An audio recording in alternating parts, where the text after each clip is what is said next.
Ang ninuno.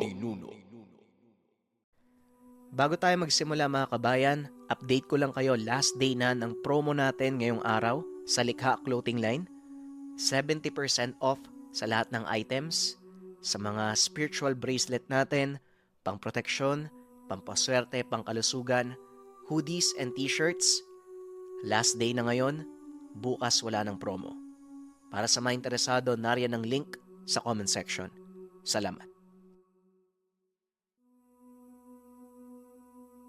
Patawarin niyo po ako kung hindi ko kayo nakilala. Naparito po ako para sa basbas at pagkonsagra ng mutsyang tangan ko. Nasabi po kasi sa akin ni Tatang Nasyo na kayo lang po ang may kakayahang gumawa ng bagay na yun. Tugon ni Pablo. Kung ganon, may tanong ako sa'yo. Karapat dapat ka ba sa basbas ng isang pantas? Tanong ng pantas.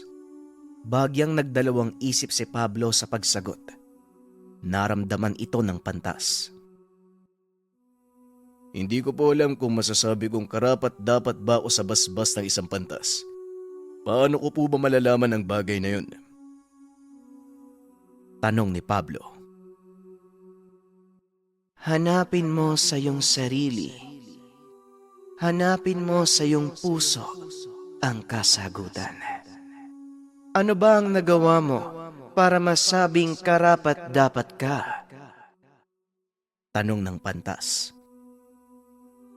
Sa totoo lang po, hindi ko masasabing nakagawa ako ng mabuti sa kapwa ko. Pero isang bagay lang po ang alam ko. Ginagawa ko ang lahat ng yun dahil itong sinumpa ang tungkulin ko sa Ama. Wika ni Pablo. Ipikit mo ang mga mata mo.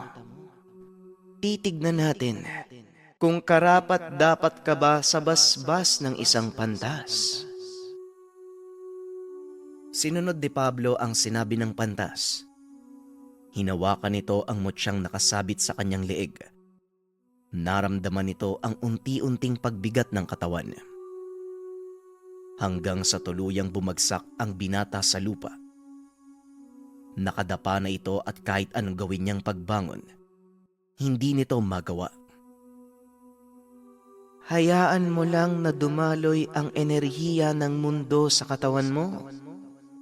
Dahil ito ang kapangyarihan ng mutsyang tangan mo.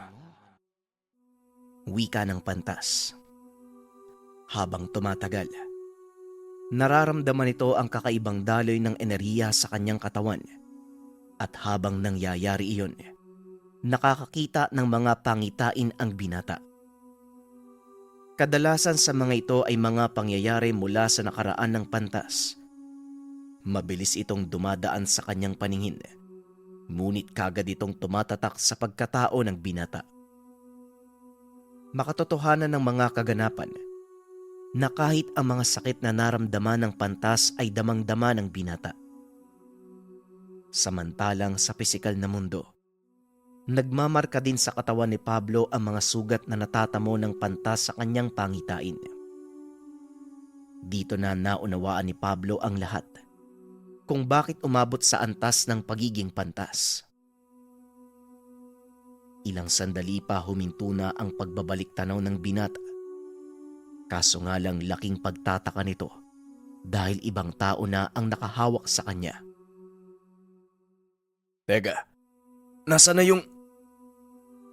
Huwag mo nang hanapin ang binatang yon. Dahil simula ngayon, mananahan na ang kanyang pagkatao sa iyo. Pag-uusap ng dalawa. Kagad naglaho ang matanda. Sakto naman ang pagdating ni Tatang Nasyo. Anong nangyari sa'yo? Bakit parang nakakita ka ng diwata? Tanong ng matanda. Sabay lapag ng mga prutas na nakuha sa agubatan. Hindi ko po kasi maintindihan, Tatang. Pero isang bagay lang po ang alam ko. Natanggap ko na po ang basbas ng pantas. Tugon ni Pablo. Napangiti naman si Tatang Nasyo. dahil alam din ito na matagumpay na nabasbasa ng pantas ang kanyang mag-aaral. Hindi lang sa basbas ang binigay sa iyo. Ito ay isang kasunduang nag-uugnay sa pagkatao mo at sa mundo ng mga celestial. Wika ni Tatang Nasyo. Kagad na din silang bumalik sa yungib. Laking gulat ni Pablo dahil nakaharang sa daanan ang napakaraming tikbalang. May hawak na sandata ang mga ito at ang ilan ay nag-uumang pa ng pana sa kanilang kinakatayuan. Naku Manong, mukhang hindi tayo makakapasok sa yungib ah. Tanong ni Pablo. Tama ka. Mukhang mapapalaban tayo sa mga oras na ito. Tugon ni Tatang Nasyo. Magandang pagkakataon po ito, Tatang. Dito ko masusubukan ang bago kong kakayahan. Wika ng binata habang nag-uunat ng katawan. Kagad itong pumwesto upang makipaglaban, sabay sugod sa mga tikbalang. Nagulat ang binata sa taglay na bilis. Nanibago ito sa bago niyang kakayahan. Halos bumulagta ang kalahati ng bilang ng mga kalaban. Nang madaanan nito ng binata, dahilan para bagyang umatras ang iba pang mga tikbalang. Nilingon ni Pablo ang mga may hawak ng pana. Isa-isa itong nagpakawala ng palaso papunta kay Pablo. Ngunit ni isa sa mga ito, walang tumama sa binata. Walang sandatang gawa sa mundong ito ang maaaring makasugat sa katawan mo, Pablo. Ito ang kapangyarihang taglay ng mutya ng ngapitong. Wika ni Tatang Nasyo. At dahil sa nasaksiyan, isa-isang nag-atrasan ang mga kalaban. Nag-iwan naman ito ng katanungan sa dalawa. Tatang, bakit po ba tayo hinarang ng mga tikbalang? Tanong ni Pablo. Isa lang ang ibig sabihin nito, Pablo. Ramdam na ng buong kalikasan ng kakayahang taglay ng mutya mo. At mas lalong magkukumahog ang mga elemento para makuha ito. Wika ni Tatang Nasyo. Ang totoong kakayahan ng mutya ayon dito, ang mga bagong silang na mutya ay higit na mas malakas kumpara sa mga mutyang matagal nang nakalagak sa mundo. Lalo pa at nagawa itong basbasa ng isang mataas na kinakatawan ng mga celestial. Kung ganun po, ang pantas na nagbigay sa akin ng basbas, isang mataas na kinatawan ng mga celestial. Tanong ni Pablo. Tama ka, Pablo. Isang malakas na elemento ang nagbigay sa iyo ng basbas. Gayon, mas panatag na ako kung makikipaglaban o haharap ka sa pangkat ni Aurelio. Wika ni Tatang Nasyo. Pagpasok nila sa yungib, kagad silang napansin ni Emong. Napatayo ito at tila gulat na gulat nang makita ang kakaibang aura ni Pablo. Talaga nga namang kakaiba ang taglay na lakas ng bagong silang na mutya. Ngayon masasabi ko na mas malaki ang pag-asa nating manalo laban sa puwersa ni Aurelio. Wika ni Emong. Labis namang nagtataka si Pablo kung bakit gano'n na lang ang takot nila kay Aurelio. Hindi basta-bastang manggagamot si Aurelio. Kagaya ng sinabi ko, Pablo, kasamahan niya ang isang pangkat ng kulto at malamang naisanla na din sa demonyo ang kaluluwa niya. Wika ni Tatang Nasyo. Matinding kalaban ng puwersa ng mga demonyo dahil halos kapantay lang nila ang kapangyarihang taglay ng mga celestial. Wika ni Emong. Tama. At kung natatandaan niyo ang digmaan sa langit, itinapon sa lupa ang mga rebeldeng anghel Ngunit hindi lang sila ang nanahan sa lupa. May ilang mga anghel lang nanatili dito upang bantayan sila. Yun ay ang mga tinatawag nating celestial. Pinaliwanag ng matanda ang kwento ng digmaan sa langit maging ang dahilan kung bakit naninirahan sa mundo ang mga celestial at iba pang elemento. Ngunit ang inaalala ng pangkat ay ang katotohanan na maaaring nasakop na ng demonyo ang katauhan ng kanilang mga kalaban. Kung ganun, bakit hindi na lang natin dalin sa kanila ang laban? Tayo ang sumalakay. Siguradong hindi nila aasahan ang gagawin natin. Wika ni Pablo. Magandang ideya. Pero ang problema, hindi natin alam kung saan sila naglulungga. Tugon ni Emong. Hindi natin sila kailangang hanapin dahil sila mismo ang lalapit sa atin sa mutyang tangan ni Pablo. Tugon ni Tatang Nasyo na siya namang sinang-ayunan ng lahat. Kagad nilang sinimula ng plano. Muling bumalik sa bayan ng pangkat nila Pablo. Inantay ang pagdating ng mga kalaban. Hindi nga nagkamali si Tatang Nasyo dahil pagdating nila sa bayan, kagad nagparamdam ang mga kalaban. Talagang sagad sa buto ang kagustuhan nilang makuha ang mutya ko. Wika ni Pablo.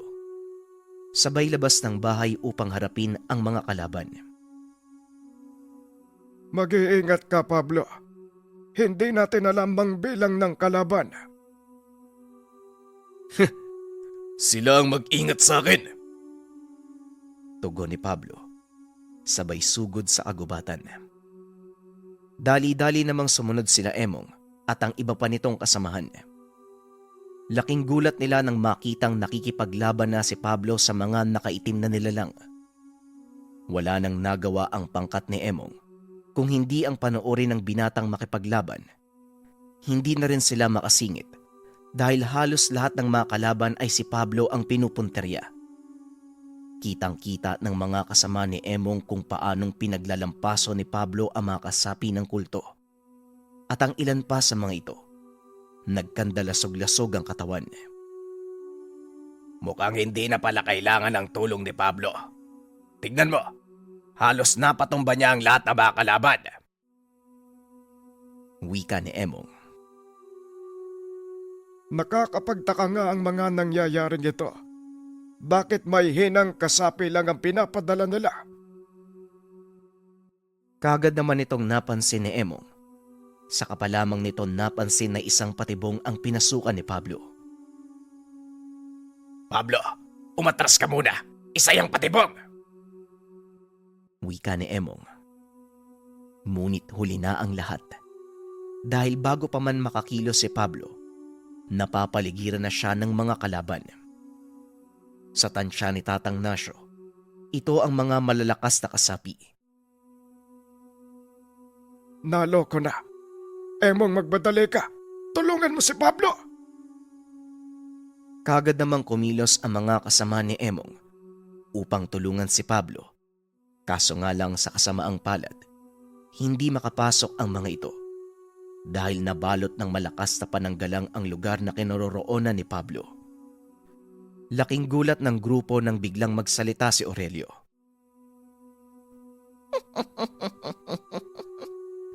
Hindi ko alam na madali lang palang mahulog sa patibungang mag-aaral mo. Ngayon, mapapasa na sa akin ang bagong silang na mutya. Napangiti si Tatang Nasyo dahil sa mga sinabi ng kalaban. Napaghahalataang wala kang kalamalam. Hindi ganun kadaling makuha ang isang bagong silang na mutya. Ngayon kung sa akala mong madali lang, bakit hindi mo subukan nang ikaw mismo ang makapagpatunay? Tugon ni Tatang Nasyo.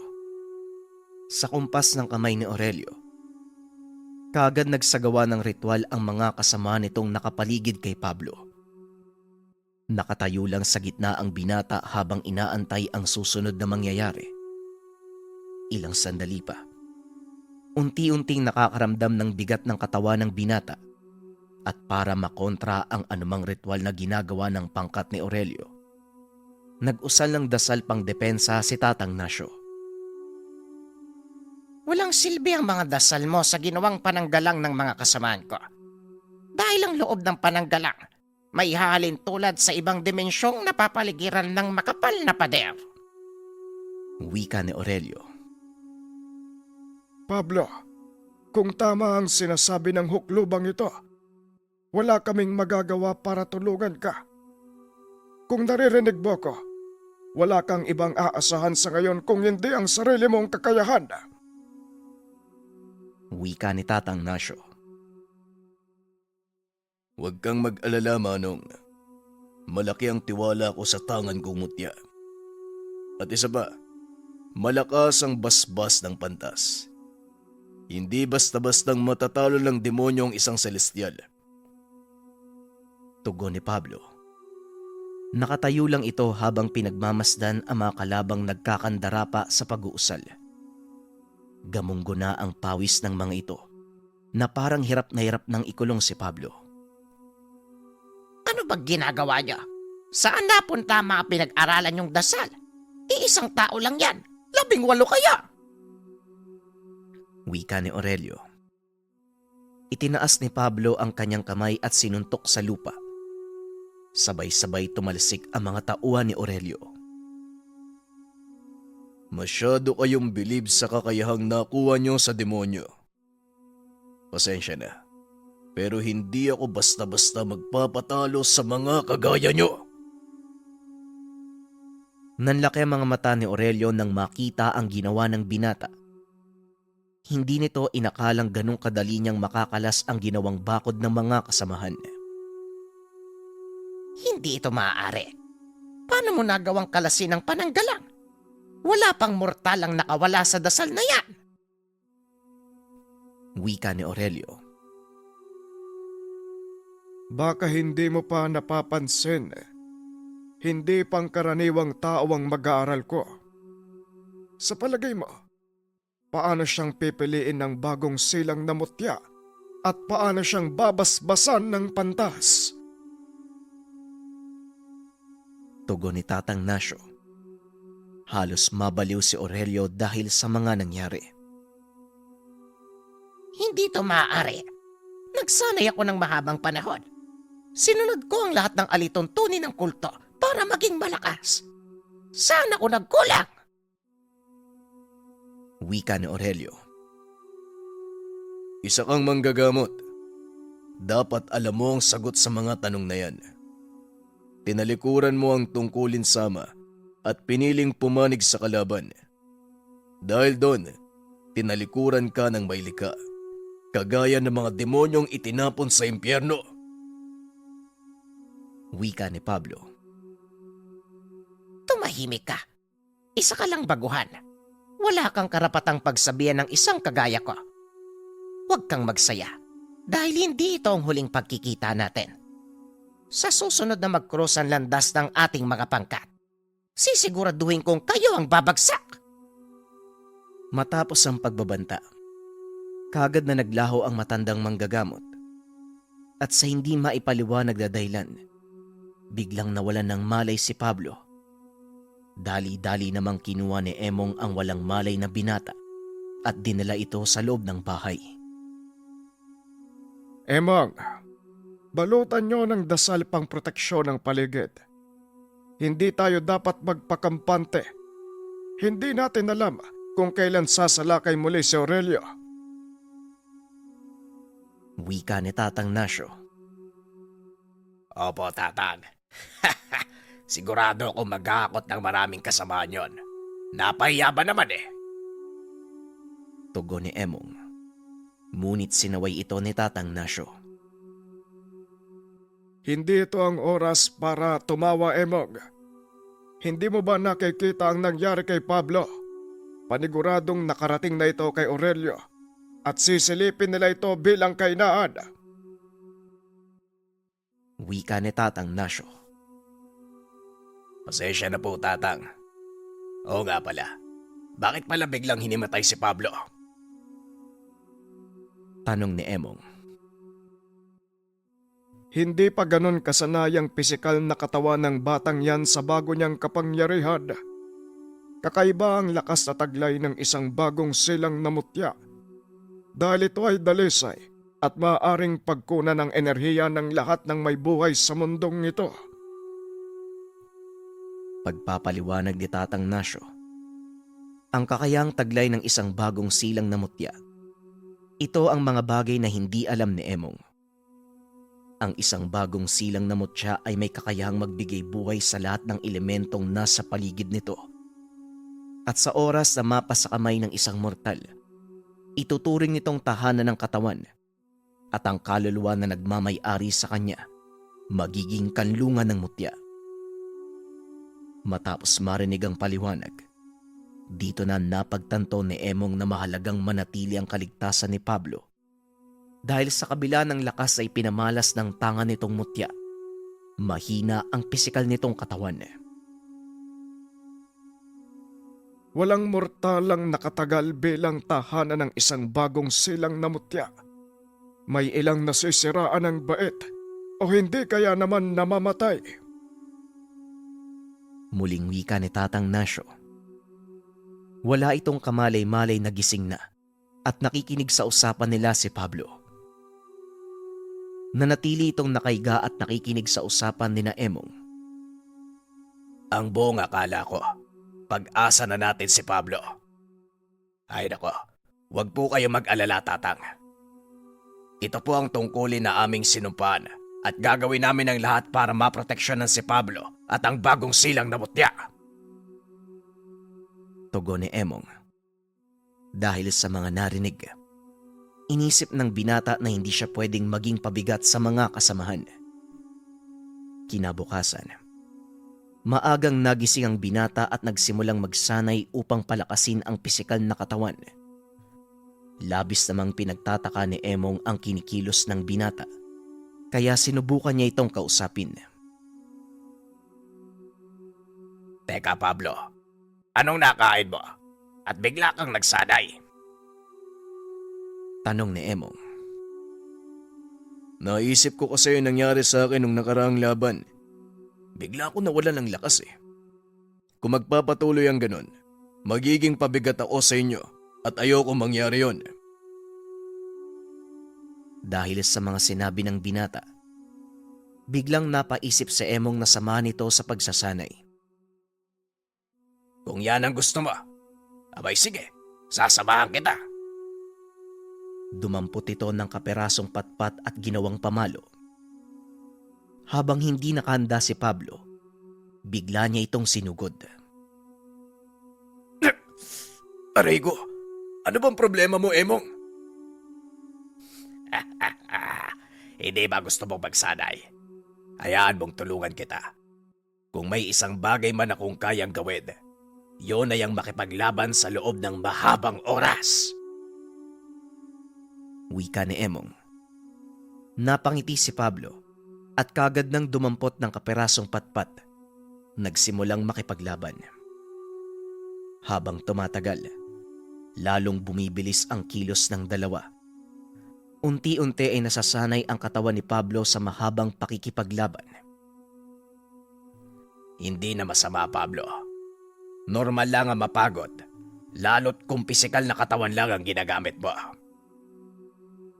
Wika ni Emong. Hindi, Emong. Alam kong may kulang. Hindi ko alam kung ano pero hindi ko magawang palabasin ang buong potensyal ng katawan ko. Tugon ni Pablo. Anong ibig mong sabihin, Pablo? Mahusay ang mga kilos mo. Habang nagtatagal, tila lalo kang bumibilis. Wika ni Emong.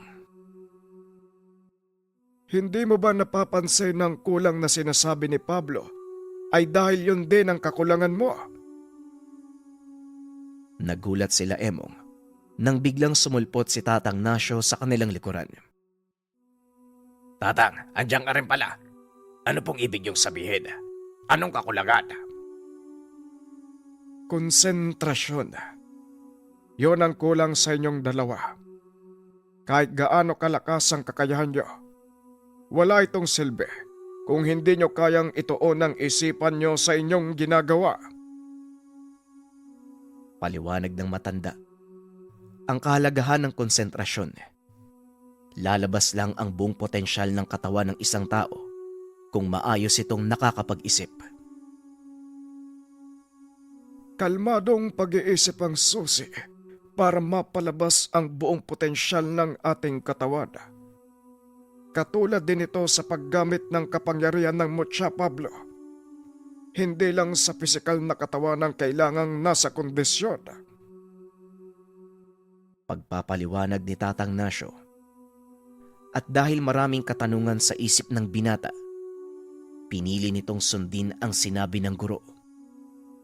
Sinimulan ni Tatang Nasyo ang pagsasanay ni Pablo. Nagawa naman itong pagtagumpayan ng binata. Mahusay niyang naitutuon ng kanyang isip sa mga bagay-bagay. At higit pa dito, nagawa din ng binatang ilabas ang buong potensyal ng tangang mutya. Masaya kung nagawa mong pagtagumpayan ng mga pagsasanay. Basta palagi mong tatandaan, huwag kang magpapakampante sa lahat ng desisyon. Isaalang-alang ang mga bagay bago ka kumilos. Wika ni Tatang Nasyo. Salamat po, Tatang. Ngayon nasagot na ang katanungan ko. Kung bakit ako nang hina sa uling laban namin ni Mang Aurelio. Ngayong nagawa mo nang ilabas ang buong kakayahan ng iyong katawan, magagamit mo na ang buong kapangyarihan ng mutya. Uunahan na kita, Pablo. Magugulat ka sa mga kaya mong gawin.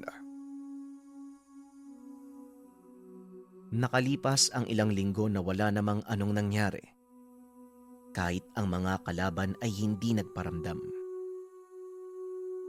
Nagpatuloy sa panggagamot sina Pablo. Sa pagkakataong iyon, katuwang ng binata sina Emong. Samantalang si Tatang Nasyo naman, pansamantalang nagpaalam sa hindi malamang dahilan. Naging mapayapa ang pagdaan ng mga araw. Lalong lumawak ang kanilang sakop sa larangan ng panggagamot. Maging ang mga kaso ng barang at kulam ay tinatanggap na nila. Isa sa mga naging pasyente nila ay mula sa Karatig probinsya ng Leyte. Dinala ito sa kanila na halos lantang gulay at tanging mata na lang ang nakakakilos. Punong-puno ng sugat ang katawan na parang kinakain ng kung ano na hindi nakikita. Bago ito para kay Pablo, dahil ang kadalasang ginagamot ng binata, mga nabate, na paglaruan ng mga elemento. Nag-usisa ang binata sa mga kasama ng pasyente. Napag-alaman nito na may nakaalitang kasamahan sa trabaho. Ayon pa sa mga ito, ilang araw lang ang nakalipas matapos ang nasabing alitan, nagsimula nang bumagsak ang katawan ng pasyente. Kagad inutusan ng binatang ilapag ang pasyente sa higaan. Sinimulan niya itong gamutin. Pagkahawak pa lang ng binata sa noo ng pasyente, agad niyang naramdaman ng isang pamilyar na presensya. Napatingin ito kay Emong.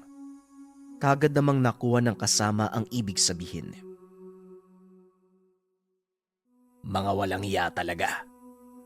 Kaya mo bang gamutin, Pablo? Tanong ni Emong. Hindi ko alam kung kaya ko pang gamutin ang pasyenteng ito.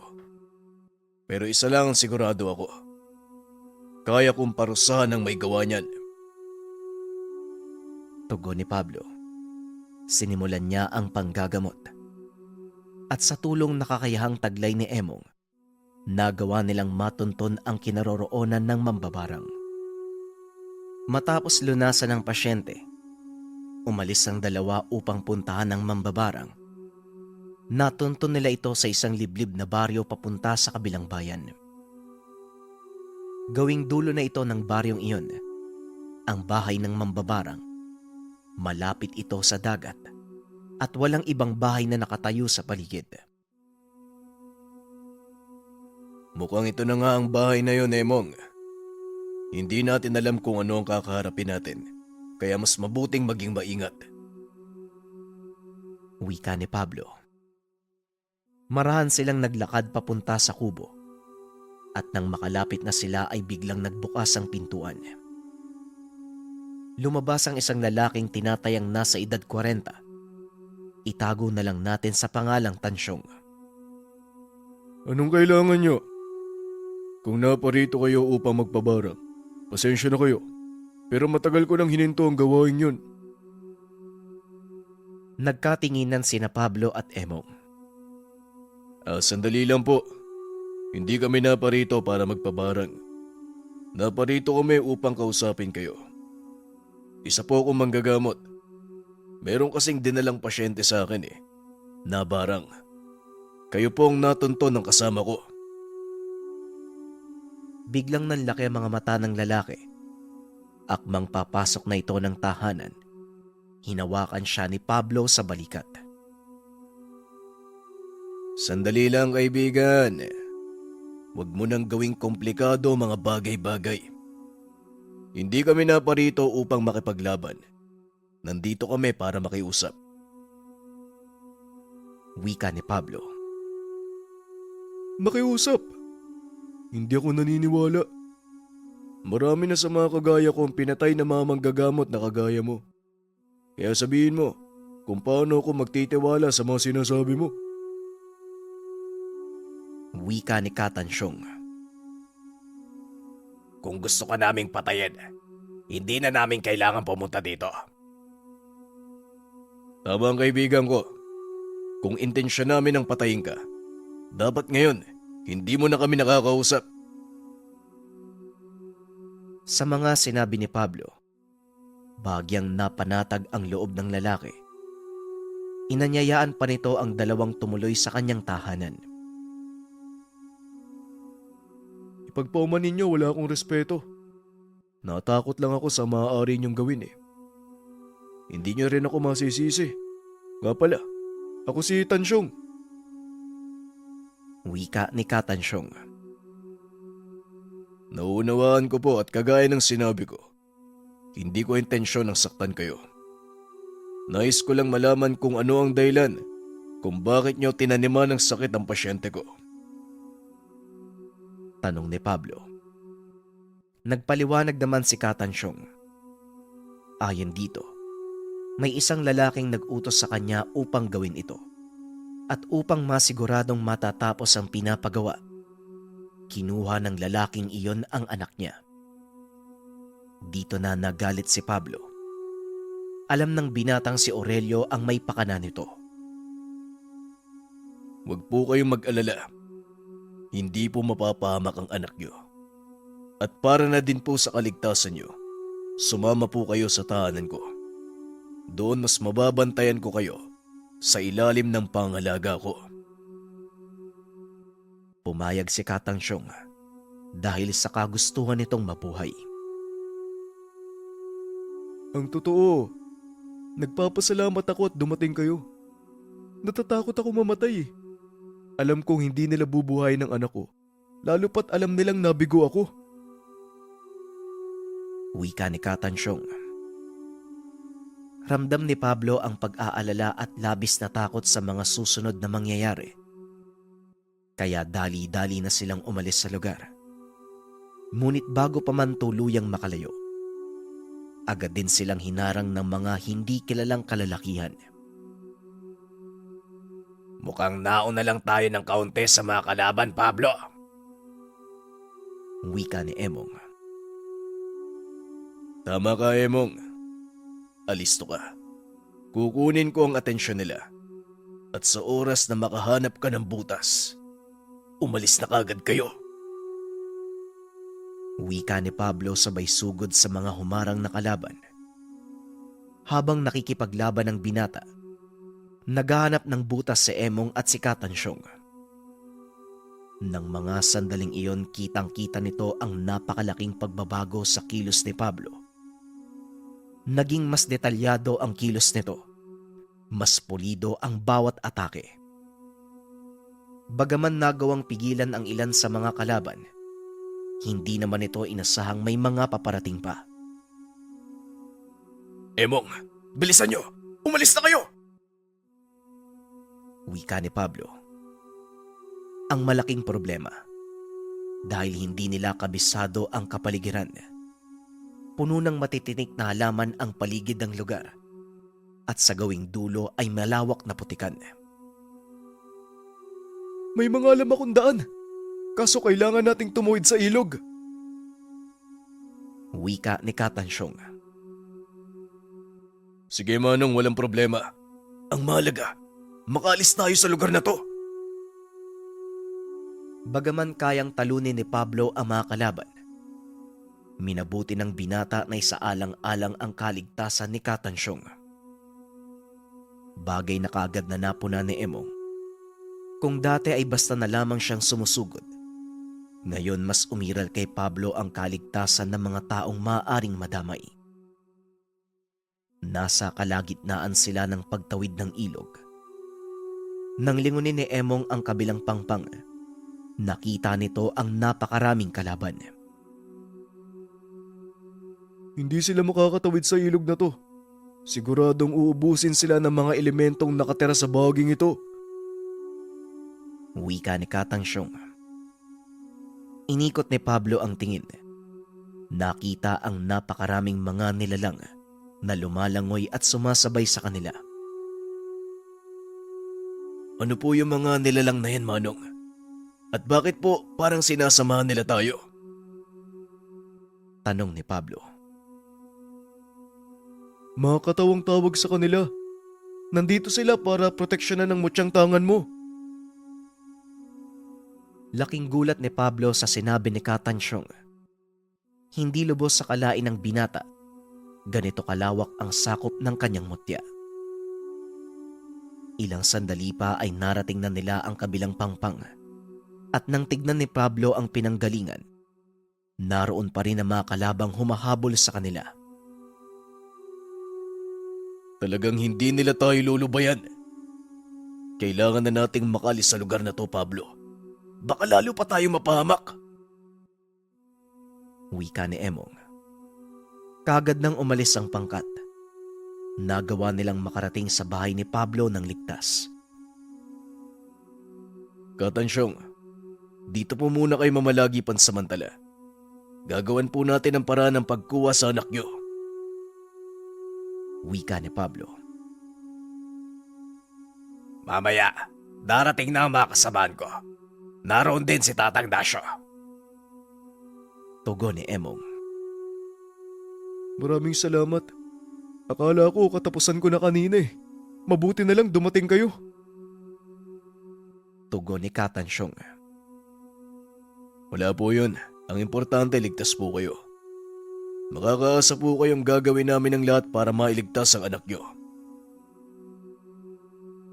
Sa kalagitnaan ng pag-uusap nila ay biglang dumating si Tatang Nasyo. Laking gulat ni Pablo dahil punong-puno ng dugo ang damit nito.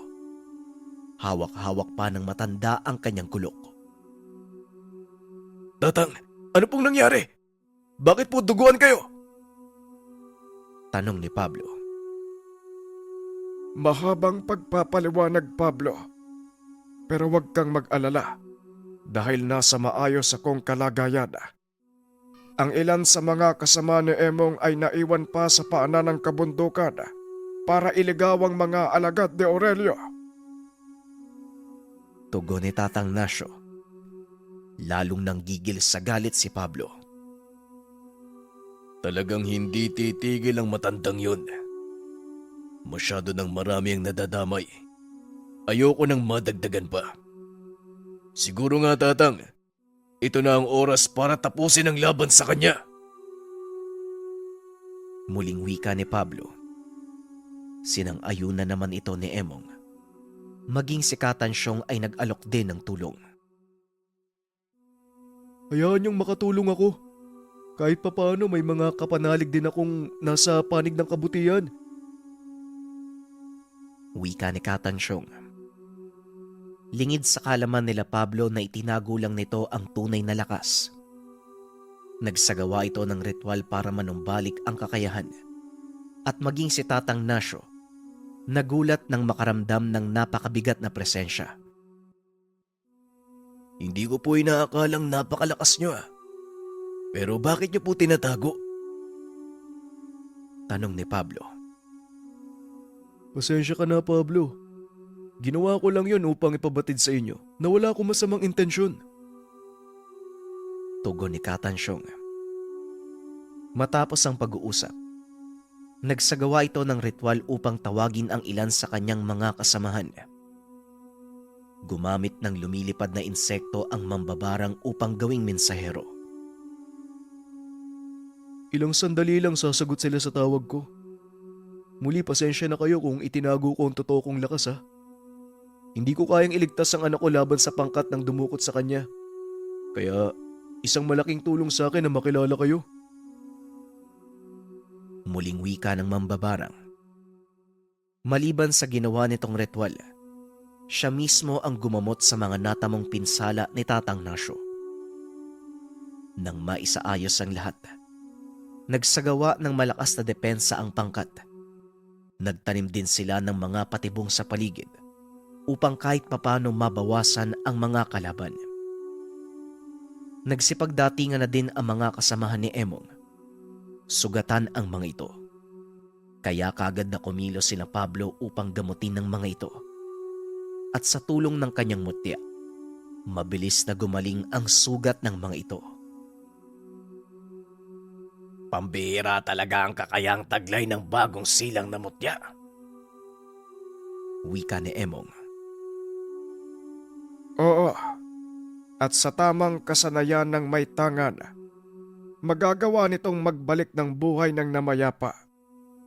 Ngunit Pablo, tatandaan mo na ang pagbuhay sa isang namayapa na labag sa batas ng kalikasan. Wika ni Tatang Nasyo. Opo, Tatang. Pero kung kinakailangan at may sapat akong dahilan, handa po akong labagin ang batas na yon. Napailing na lang si Tatang Nasyo sa naging tugon ni Pablo. Alam nito na hindi niya mapipigilan ang binata sa anumang magiging desisyon nito. Madaling araw na ng mga sandaling iyon. Walang dumating ni isa sa mga kalaban. Nagawang makaiwas ng pangkat sa isang matinding labanan.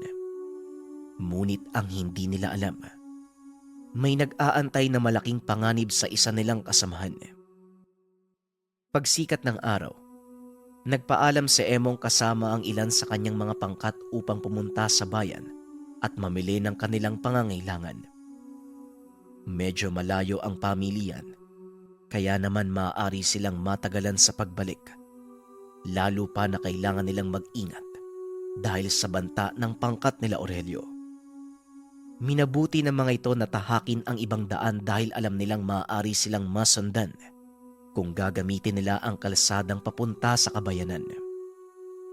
Nasa kalagitnaan sila ng paglalakad nang hindi sinasadyang mabuwal ang napakalaking puno sa daan.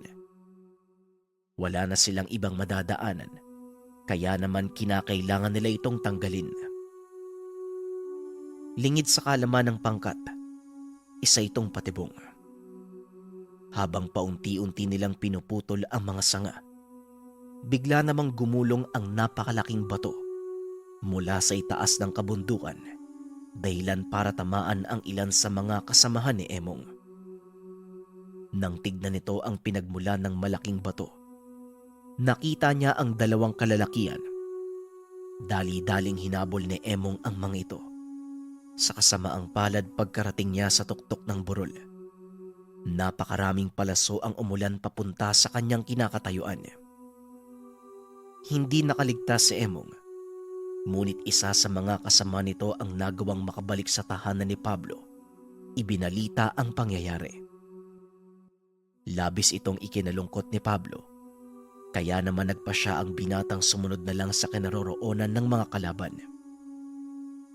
Sa tulong ni Katansyong, nagawa nilang matunton ang kinaroroonan ng pangkat ni Aurelio Sa kasamaang palad, hindi nakita ng mambabarang ang kanilang pinuno. Ngunit sa kabila nito, itinuloy pa din ng binata ang pagsalakay. Kung hindi ko man mapatay si Aurelio, kahit papano sa gagawin ko, mababawasan ang mga tauhan ng kalaban. Magsilbisa ng aral ito sa kanila, Tatang. Wika ni Pablo. Ikaw ang bahala, Pablo. Gawin mo kung ano ang sa tingin mong tama. Handa kaming sumuporta sa iyo hanggat alam kong mabuti ang iyong hangarin. Tugon ni Tatang Nasyo. Lumakad na si Pablo kasama si Katansyong upang lituin ng kalaban. Nagpaiwan sa bahay si Tatang Nasyo. Nang malapit na sila sa kinaroroonan ng mga tauhan ni Aurelio, sinalubong sila ng ilang katao. Pinamumunuan nito ng isang babae na labis namang ikinagulat ni Pablo. Itago na lang natin sa pangalang Aling Melba.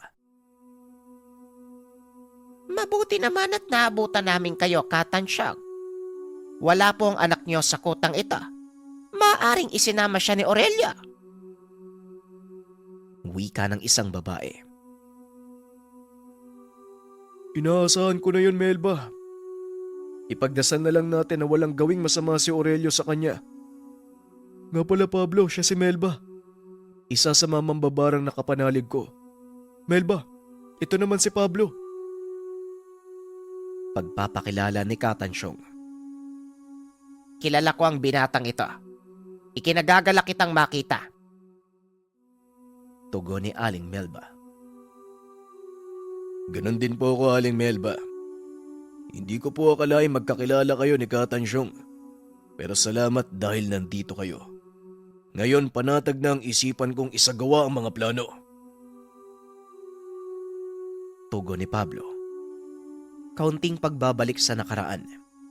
Si Aling Melba, isa sa mga naging guro ni Pablo. Balik tayo sa kwento. Habang nasa malayo tanaw nila ang mga munting ilaw mula sa isang kuta. Maliit na pamayanan. May iilang bahay na nakapaloob sa koral na gawa sa kawayan. May ilang nakabantay sa labas. May ilang nag-iikot sa paligid ng lugar. At para hindi sila mapansin ng mga bantay, gumamit ng makamandag na kulisap si Mang Tansyong upang mapatulog ang mga ito. Nang matiyak na bagsak na ang ilan sa mga kalaban, nagsimula ng kumilos si Pablo. Pinili nitong pumasok mag-isa. Sinabihan si Katansyong na maiwan at magmatsyag. Walang nakapansin sa binata. Pasimple itong naglakad paikot sa pamayanan. Halos lahat ng mga naroon ay abala sa kung anong paghahanda.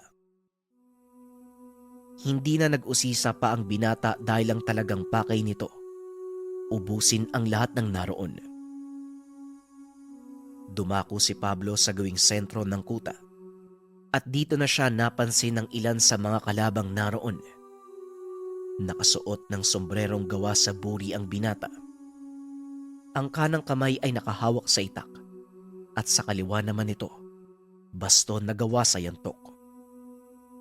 Nang makilala ng mga ito si Pablo, sabay-sabay nilang sinugod ang binata. Walang kahirap-hirap naman na pinatumba ni Pablo ang mga ito. May ilan pang nagbabato ng tigalpo, ngunit hindi ito tumalab sa binata dahil na din sa proteksyon ng mga mambabarang. Sa kabilang dako naman, kitang-kita ni Aling Melba ang nangyayari sa kuta mula sa kanilang kinakatayuan. Napakadami ng mga kalabang sumasalakay kay Pablo. Kaya naman nagpasya na ang mga ito na sundan ng binata. Melba, maiwan ka dito. Ako ang susunod kay Pablo. Wika ni Katansyong. Sige, Tansyang. Ako ang bahala sa mga nakakatakas. Sisiguraduhin ko, walang matitirang buhay sa kanila. Matapos ang pag-uusap, kagad nang lumakad si Katansyong. Kasama nito ang ilan sa mga kasapi ni Emong. Nais na mga ito na ipaghigante ang kanilang pinuno. Sa mismong pasukan pa lang ng kuta, kagad na silang sinalubong ng mga kalaban. Hindi naman nagdalawang isip si Katansyong na patayin ang mga ito gamit ang kaalaman sa barang. Nagsipaglabasan sa lupa ang makamandag na mga insekto. Nagsipagpasukan sa katawan ng mga disipulo ni Aurelio. Nang marating nila ang kinaroroonan ni Pablo, halos kalahati ng mga kalaban ang napatumba nito at tuluyan ngang naubos ang puwersang iyon dahil sa pagtutulungan ng isang manggagamot at mga mambabarang. Sa wakas, Pablo, nagawa nating ubusin ang mga kalaban. Malaking kawalan to kay Aurelio. Sa wakas, naipaghiganti ko ang mga namatay sa mga kalahi ko. Wika ni Katansyong. Tama po kayo, pero hindi pa tapos ang laban. Alalahanin mong hawak ni Aurelio ang anak po, kaya kailangan nating mag-ingat. Siguraduhin walang makakaligtas sa kanila, dahil siguradong makakarating kay Aurelio na kasama ka namin sa pagsalakay dito. Tugon ni Pablo. Huwag kang mag-alala, Pablo. Nasa labas si Melba. Siguradong wala siyang ititirang buhay sa mga yan. Ang kailangan na lang nating gawin, hanapin ang kinaroroonan ni Aurelio.